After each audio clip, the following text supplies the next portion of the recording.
तो इस बजट पे लगातार हमारी खास पेशकश जारी है।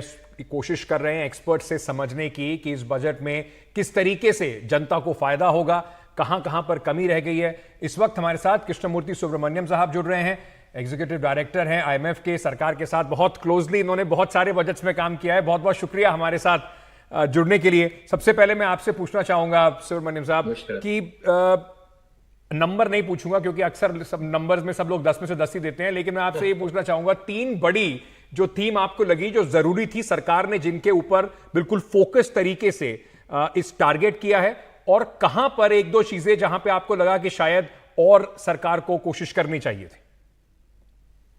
नमस्कार। सबसे पहले तो जो सबसे अहम मुद्दा है रोजगार का, उसमें काफी सारे कदम लिए गए हैं, जिसमें कि जो आप अभी बता रहे थे 500 कंपनियों में जो इंटर्नशिप का जो प्रावधान किया गया है, ये बहुत ही अहम है। क्योंकि इससे जब हम जैसे इकोनॉमिक्स में बोलते हैं लर्निंग बाय डूइंग, आप जब किसी कंपनी में जाके काम करते हो तो तब सीखते हो।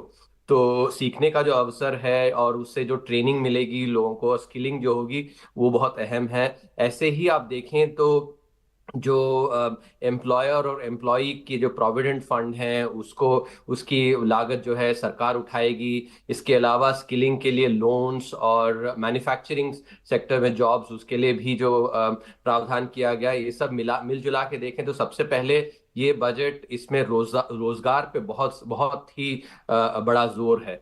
दूसरा यदि देखें तो एंजल टैक्स को जो हटाया गया है, ये हमारे जो स्टार्टअप्स हैं और एंटरप्रेन्योरियल इकोसिस्टम के लिए बहुत ही अच्छा एक कदम है। क्योंकि काफी सारे जो हमारे स्टार्टअप्स हैं, उनको टैक्स अथॉरिटीज के साथ एंजल टैक्स के चलते कई बार मुद्दे मुद्दे आ जाते हैं। तो इसको हटाया जाना हमारे स्टार्टअप इकोसिस्टम के लिए बहुत अच्छा है, और स्टार्टअप इकोसिस्टम भी रोजगार में काफी बड़ा योगदान देता है।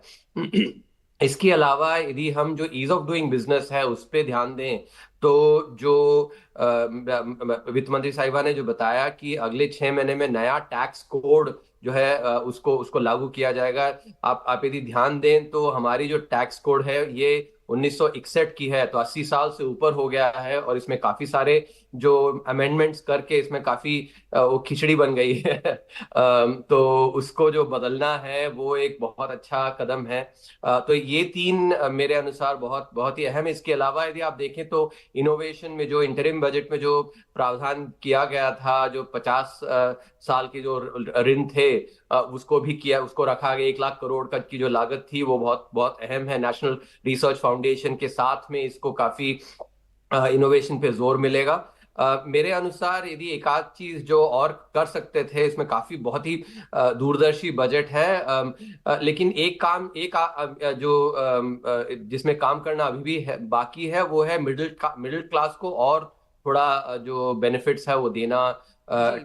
टैक्स के जरिए। क्योंकि इसमें यदि देखें तो शोध ये बताता है कि जो हमारे जो प्रोफेशनल्स होते हैं, वो मान लीजिए वो लॉयर्स हो या चार्टर्ड अकाउंटेंट्स हो या डेंटिस्ट या डॉक्टर्स जो होते हैं, ये उतना कर नहीं देते जितने हमारे सैलरी क्लास, मैं और आप जो हम सैलरी क्लास हैं, जी। हमारे इसमें जो देते हैं। तो सैलरी क्लास को और थोड़ा जो बेनिफिट है उस पर काम किया जाना चाहिए। लेकिन जो बहुत सारे ऐसे जगलिंग ऑफ बॉल्स जैसे जो कहते हैं, उसमें करके बहुत दूरदर्शी बजट है, और फिस्कल डेफिसिट को भी कम रखा गया है। उसके लिए एक पाथ बताई गई है।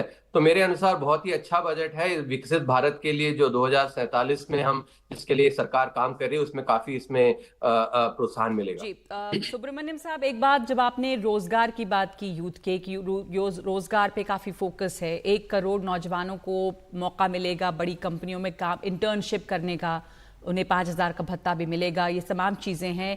पर ये क्या जो हमारे यहाँ नौकरियों के क्षेत्र में एक बहुत बड़ा गैप है और नई नौकरियां जनरेट करने की बात हो रही है, ये एक स्थायी सोल्यूशन नहीं है। और फिर ये बहुत सारे लोगों के मन में सवाल है, और युवाओं के मन में भी, कि उसके बाद क्या होता है। आपको एक स्किल वहां पर से इंटर्नशिप हुई, इसका इम्प्लीमेंटेशन किस तरह हो पाएगा। जो कंपनियां हैं 500 बड़ी कंपनियां, क्या उनको भी इसके लिए तैयार किया गया है कि वहां पर इस तरह की जगह बनेगी, जगह बनानी पड़ेगी इंटर्नशिप के लिए। तो क्या इसको हम एक जॉब जनरेटिंग ये आइडिया के तौर पे देख सकते हैं, या एक स्टॉप गैप अरेंजमेंट है ये? नहीं, स्टॉप कैप अरेंजमेंट कतई नहीं है। ये बहुत ही अहम कदम है।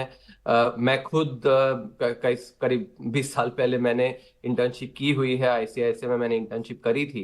यदि आप ध्यान दें तो वो जो 2-2.5 महीने जब समर में जब हम इंटर्नशिप करते हैं उसमें काफी सीखने को मौका मिलता है।